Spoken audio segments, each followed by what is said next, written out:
네, 7월 9일 목요일 새벽입니다. 이 시간 성삼위 하나님께 할렐루야 인사드리겠습니다. 할렐루야! 네, 금주 주일에는 무조건 주 하나님 뜻으로만 생각하고 하면 속는다라는 주제를 주셨고요. 수요일에는 마음 생각을 알고 확인하고 써라라는 주제를 주셨습니다. 수요 말씀은 짧지만 굉장히 깊은 말씀이었습니다. 주일과 수요 말씀 모두 확인의 말씀을 주셨습니다. 금주 말씀이 왜 확인의 말씀일까요? 첫째는 사람이 잘 속으니까 속지 않기 위해서는 확인이 답인데 그 답이 되는 확인에 대한 말씀을 금주 주일도 수요일도 속 시원히 해 주셨기 때문에 금주 말씀이 확인의 말씀이고요. 왜 확인의 말씀인가? 둘째는 지금은 확인할 때이기에 확인의 말씀을 주신 것입니다. 말씀하시길 지금은 하나하나 다 하나님 뜻대로 하고 있는지 확인할 때다 하셨습니다. 이 말씀처럼 지금은 우리 모두가 제대로 하나님 뜻대로 하고 있는지 하나하나 확인할 때입니다. 왜냐하면 하나님 뜻이 아닌데 확인도 안 하고 무조건 하나님 뜻인 줄 알고 하다가 속아서 실패하고 망하기 때문에 그렇습니다.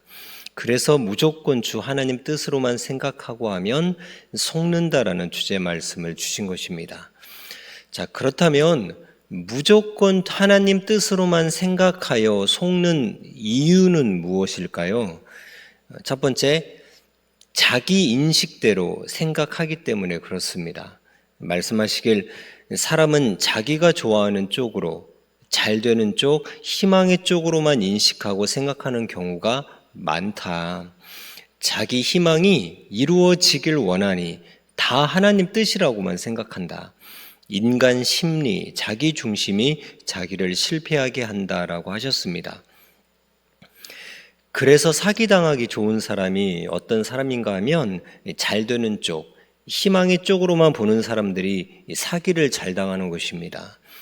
그런데 신앙도 마찬가지입니다. 무조건 하나님 뜻이라고 하면서 자기가 희망하는 쪽으로만 보면서 신앙을 하는 사람들은 역시나 신앙 사기를 잘 당할 수밖에 없습니다. 이러한 사례로 금주 첫째 기성 사례를 말씀해 주셨습니다. 자기 인식을 무조건 하나님 뜻으로 생각하여 속은 사례라고 볼 수 있습니다. 기성들은 지금 현실이 어떻습니까? 육부활, 육재림이 하나님 뜻이라고 생각하면서 육부활, 육재림을 희망으로 기다리다가 2000년이 지나도 예수님 육이 안 오니 이제야 안 온다고도 하며 관심 없이 산다 말씀하셨습니다. 그럼에도 하나님께서는 기성들에게 예수도 나도 육으로는 안 온다라고 말씀을 안 하신다고 하셨습니다.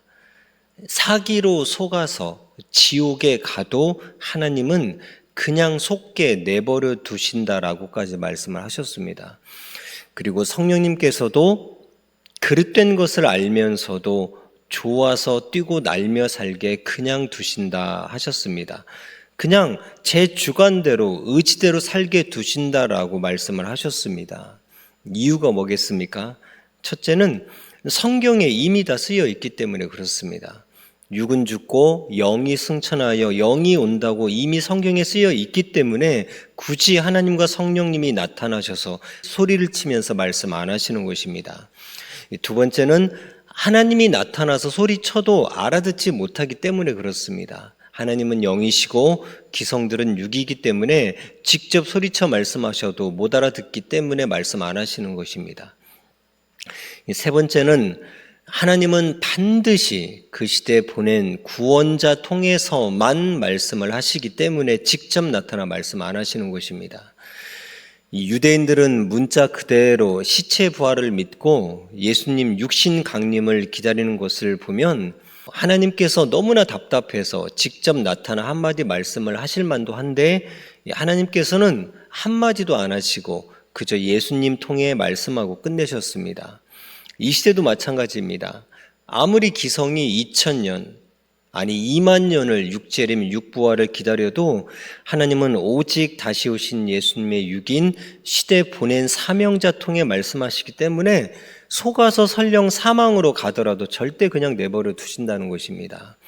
오직 보낸 자 통해서만 말해주는 것이 순리요 법칙이라고 하셨습니다. 고로 보낸 사명자와 일체되어 살아야 됩니다. 여기까지가 자기 인식을 무조건 하나님 뜻으로 생각하여 속은 기성 사례에 대해서 말씀을 했습니다. 그런데 금주에 선생님께서는 이와 비슷한 사례를 두 가지 더 말씀해 주셨습니다.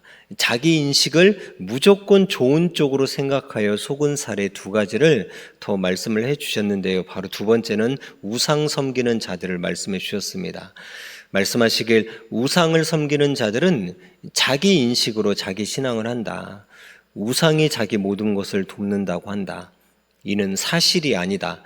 자기가 수고하고 행하여 얻는 것이다. 우상의 주인은 영이 사망에 가 있어서 세상을 모른다. 그러니 도울 수가 없다 하셨습니다.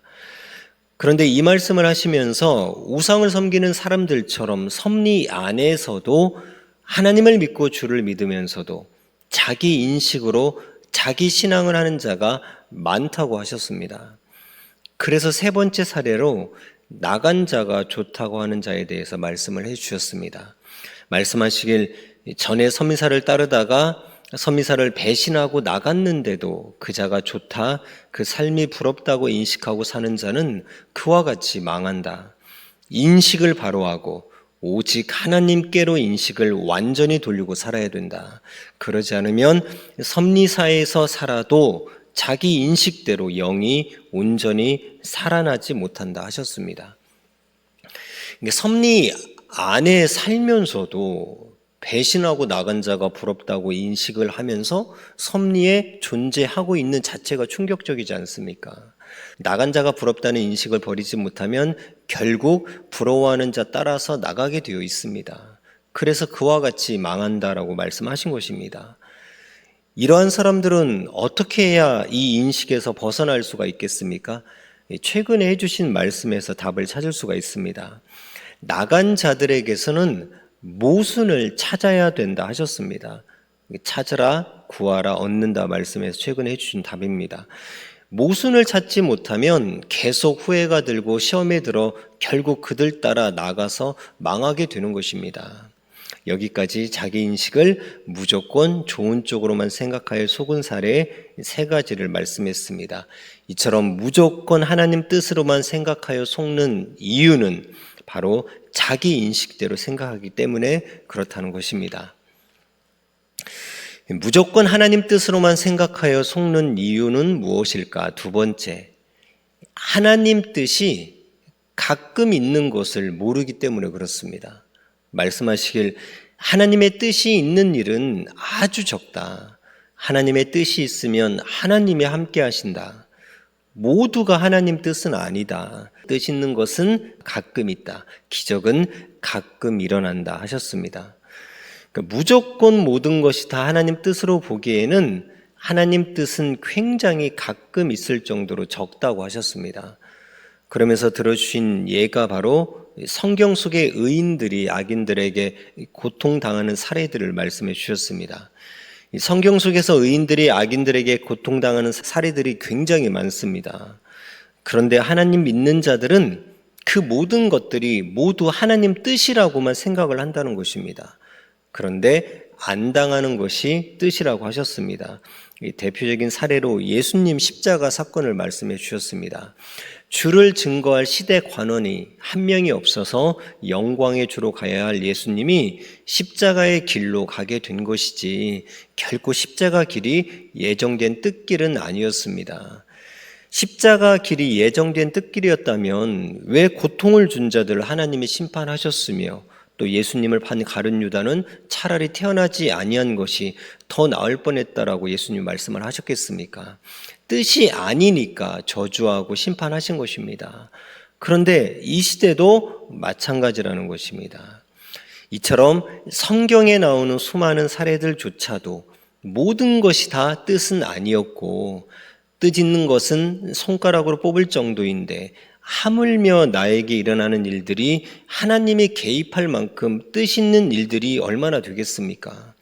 아까 말씀하지 않았습니까? 하나님 뜻이 있으면 하나님이 함께 하신다고 말씀하셨는데요. 하나님이 나의 사적인 일들에 직접 개입하실 정도로 내가 하는 일들이 하나님 뜻이 있다고 어찌 감히 말할 수 있겠습니까? 그러니 하나님의 뜻이 있는 일은 아주 적다라고 생각을 하고 자기가 확인을 해봐야 되는 것입니다. 이 확인하는 것은 자기 책임이라고 하셨습니다. 또 확인하면 다 답이 나온다고 하셨으니까 꼭 확인해 보라는 것입니다. 그래서 무조건 하나님 뜻으로만 생각하여 속는 이유는 무엇일까? 세 번째는 확인하지 않기 때문에 속는 것입니다. 말씀하시길 내 생각대로 되지 않는다. 확인하자 하면 그릇 생각한 대로 하지 않게 되니 안 속는다. 전능자 하나님은 10시간, 100시간, 한 달, 1년, 평생 걸려도 100% 확인하고 하라. 자기 인식은 인간의 수준이라 너무 모른다.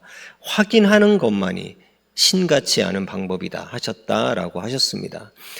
전지전능하신 하나님께서도 심판받아 마땅해 보이는 소돔 고모라라 할지라도 심판하는 것이 절대 뜻이라고 하지 않으시고 그 귀한 발걸음을 친히 행하셔서 직접 현장을 확인한 후에 신중히 심판을 감행하셨습니다. 그러니까 하물며 저희들이겠습니까?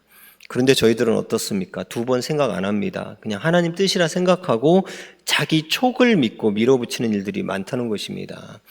그래서 말씀하셨어요. 하나님 뜻이라고 자기 주관대로 생각하고 확인도 하지 않고 그냥 하는 자들이 있다.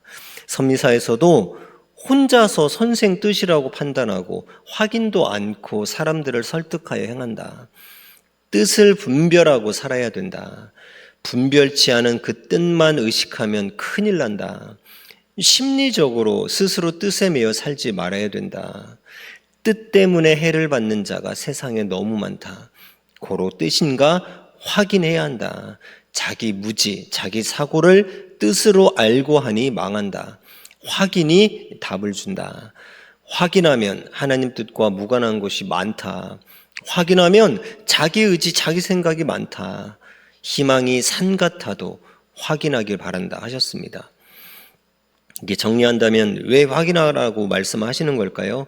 확인을 해야 확실히 알게 되어서 뜻인지 아닌지 분별이 되어 속지 않기 때문에 확인하라는 것입니다. 자기 기분, 자기 촉이 정답이 아니라 확인이 정답이라는 것입니다. 자, 그렇게 본다면 이 섭리 역사는 어떤 역사입니까? 정답의 역사인 것입니다. 섭리 역사만이 하나님의 역사이고 정답의 역사입니다. 왜 그렇겠습니까? 사명자가 정확하게 확인을 했기 때문에 그렇습니다. 중요한 말씀이에요. 선생님께서도 처음에는 확인하지 않고 막연히 예수님 6이 오기를 희망으로 기다렸다고 하셨습니다. 그래서 늘 전망대에 올라가서 평평하게 땅을 고르고 예수님 오시면 발자국은 남을 거니까 그 발자국 쫓아가는 희망으로 기다리셨다고 하셨습니다. 그런데 아무리 기다려도 예수님 6이 오지 않으시니 성경을 읽으면서 확인 작업에 들어가셨습니다. 그리고 기필코 확인하고야 예수님은 6으로 안 오시고 0으로 오신다는 것을 알았다고 하셨습니다. 짧게 한마디로 이 역사는 확인된 역사라고 말씀을 하셨지만 선생님의 그 확인 과정이 얼마나 처절하셨겠습니까? 21년 동안을 거짓 못 주무시고 못 드시면서 확인하셨다고 하셨습니다. 그래서 말씀하시길 선생이 전하는 성경 말씀은 하나님 예수님께 수백 번씩 물어보고 성경을 수천 번씩 읽고 확인하며 겪음으로 배우고 받은 말씀이다. 오직 이 말씀을 믿고 하길 바란다. 시대 사명자가 밤새워 기도하고 또 연구하고 확인하고 지옥 고통 받으면서 직접 겪음으로 배워서 가르친 것이니 믿고 행해야 된다라고 말씀하셨습니다.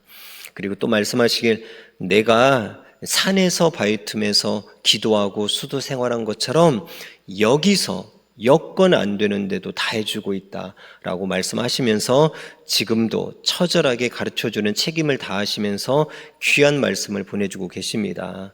그러니 이제는 우리가 배우고 행하는 책임을 다함으로 하나님의 소원을 이루어드리고 사명자의 심정에 합당한 자가 모두 되어야 될 줄로 믿습니다. 무조건 하나님 뜻으로만 생각하여 속는 이유는 무엇일까? 마지막 네 번째는 자기 소원만 이루려 하기 때문에 그렇습니다. 말씀하시길 자기 인식대로만, 자기 소원만 이루려 하지 말고 확인하여 근본된 하나님의 창조 목적을 이루어라. 하나님 소원이 자기 소원이 되어 이를 먼저 이루어야 된다. 하나님의 소원인 창조 목적을 이루기 전에는 사람은 자기 소원으로는 만족이 안 된다고 하나님이 선포하셨다라고 하셨습니다. 하나님 소원인 창조 목적을 이루는 신부가 되기를 먼저 힘쓰지 않고 자기 소원 먼저 이루려고 하면 설령 자기 소원을 이룬다고 해도 계속 곤고하고 만족이 안 된다고 하나님은 아예 선포를 하셨다고 하셨어요. 그럼에도 사람들은 자기 소원에만 눈이 머니까 자기 소원이 하나님 뜻이려니 하고 계속 밀어붙이다가 결국 속아서 하나님을 떠나기도 한다는 것입니다. 그래서 섭리 나간 자들을 만나보면 이것저것 자기 소원대로 다 해봐도 곤고하다는 말들이 들려온다라고 말씀하셨어요. 고로 자기 소원 먼저 이루려다 속는 인생 되지 말고 하나님 소원인 바로 창조 목적을 이룬 신부가 되기를 먼저 힘쓰는 저희들이 되어야 될 줄로 믿습니다. 그게 하나님 뜻인 것입니다. 하나님께서 때가 되어 쫓아낸 자들은 신부가 아니기 때문에 쫓아낸 것이다 하셨습니다. 한마디로 하나님보다 자기가 좋아하는 것을 더 사랑한 자들, 즉 자기 소원을 더 크게 본 자들을 쫓아낸 것이라고 하셨습니다. 그래서 선생님께서는 이것을 미리 하시고 그들이 섭리 있을 때 사람들을 보내서 미리 말을 해 주었음에도 그들은 싫다 안 한다라고 했다 하셨습니다. 그리고 이런 상황을 보시고 하나님께서는 내가 이미 그들을 쫓아내었느니라 라고 말씀을 하셨다고 하셨습니다. 저는 이 말씀 들으면서 굉장히 놀랐습니다. 이게 성경학교 때 해주신 말씀이거든요. 섭리에 있어도 자기 소원을 이루려고 있는 자는 몸은 섭리에 있어도 이미 쫓겨난 거구나 생각이 드는 거예요. 고로 정말 말씀에 절대 순종하며 살아야 되겠다는 생각이 들었습니다. 금주도 말씀하셨습니다. 항상 하나님은 보낸 자 쓰고 말씀하신다. 고로 하나님이 보낸 자의 말에 귀를 기울이고 그의 말씀을 기준 삼아 확인하고 분별하며 살아야 된다 하셨습니다. 우리가 하나님 뜻대로 사는 길은 오직 말씀에 순종하며 사는 길입니다. 말씀에서 벗어나면 자기 뜻을 하나님 뜻으로 착각하게 되고 결국 끝에 가서는 속는 인생이 되는 것입니다. 고로 절대 보낸 자 말씀을 기준 삼아 확인하고 분별하여 오직 하나님 소원을 이루고 사는 저희 모두가 되어야 될 줄로 믿습니다. 이제 금주 수요 말씀에 정리한 잠언 전하고 마치겠습니다. 첫 번째 잠언입니다. 사람이나 존재물이나 쓰되 알고 써야 속지 않고 유익이다. 마음도 정신 생각도 알고 써야 속지 않는다. 자기 마음은 자기가 마음 먹는 대로 그 마음을 가지게 된다. 자기 생각도 자기가 생각하는 대로 그 생각을 가지게 된다. 마음과 생각은 단지 마음 먹는 대로 생각하는 대로만 하니 이것이 한계다. 마음 생각은 한계의 존재다. 고로 자기 마음도 생각도 믿지 말아야 된다. 때로는 이리저리 움직이는 마음과 생각보다 눈이 낫기도 하다. 눈은 본대로 돌이 있다, 물이 있다, 나무가 있다 안다. 그러나 보아도 그것이 좋은 것인가 여러 가지로 100% 확인해야 100% 알게 된다. 그전에는 마음 먹는 대로 생각하는 대로라 봐도 다 속는다. 눈으로 보고서도 좋은가 나쁜가 무거운가 가벼운가는 실제 몸으로 만져보고 저울질 해봐야 그때야 한다. 또 질과 내용이 좋은지 나쁜지도 실제로 확인해야 한다. 이같이 단계를 거쳐야 된다. 마지막 잠언입니다. 단계를 모두 거치지 않으면 누구라도 100% 다 속는다. 이 모든 잠언 마쳤습니다.